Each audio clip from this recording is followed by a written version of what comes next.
When it comes to physics, fewer things are more exciting than proving something wrong. Proving theories wrong has led to entirely new fields of study. The fruits that come from wrongness can be so rewarding that scientists devote a considerable amount of time to probing well-known theories, hoping to find a crack. But a team of geophysicists at the National Institute of Standards and Technology and the University of Colorado, Boulder is reporting that, once again, the theory was right, specifically, the Standard Model of particle physics and its prediction of just how spherical the distribution of an electron's charge really is. Researchers haven't gotten their experiments down to the sensitivities of the theory yet, but they're getting closer. This leaves less room for deviation and less room for more interesting things they were hoping to see beyond the Standard Model. "We know that the Standard Model can't be completely correct," said William Curran-Cross, a PhD student at the University of Colorado Boulder, in an interview with Gizmodo. "There are things that we see in the large-scale universe that can't be explained, like different amounts of matter and antimatter, or things like dark matter and dark energy. In this specific case, the researchers are aware that an asymmetry in how the electron's electric charge is distributed means it should behave differently forwards versus backwards in time," said Curran-Cross.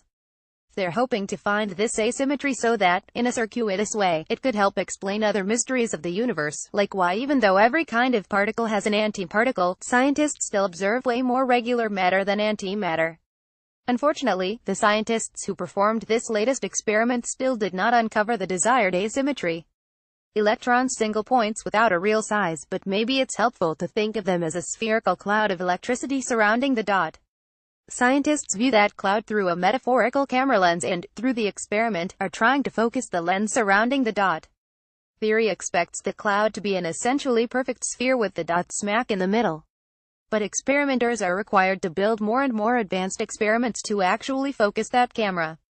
Today, the researchers report building a new lens that has the potential to become one of the best ever.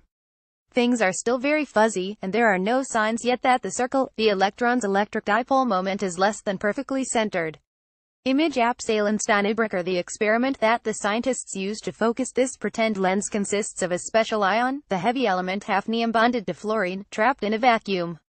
These molecules act like a particle physics version spinning tops, which the researchers manipulate with lasers inside of an electric and magnetic field. They try to measure just how much the tops wobble by switching the fields and use the data to calculate the asymmetry, the electric dipole moment. They published their results recently in the journal Physical Review Letters. Some theorists I spoke to not involved with the experiment were especially excited about this new method. Physicist Timo Flieg from the Université Paul Sabatier in France said in an email that it set important constraints on physical theories that hope to solve the problems not solved by the Standard Model. And Professor Stefan Knecht from ETH Zurich in Switzerland told Gizmodo he was excited about the outlook. "These experiments and their future iterations will require some inputs from physics theory that don't exist yet," he said. "It's like a mutual cycle," said Knecht. "Theory helped experiments, and now experiments have reached such high sensitivities that they demand better input from theory to further get the upper bound of the dipole moment of the electron. This isn't the best ever measurement of the electron's dipole moment. That goes to the Acme collaboration, who got a slightly better one in 2014. But the new measurement confirmed the old one with a radically different approach, and science is meaningless if results can't be reproduced." On top of that, the team has several ideas to make their measurement even more sensitive to get even closer to that Standard Model limit, like using a different kind of ion. Researchers are still orders of magnitude away from experimentally confirming the upper limit of the electron's electric dipole moment. But with these new experiments, like those at GILA and the Acme collaborations, they're inching closer.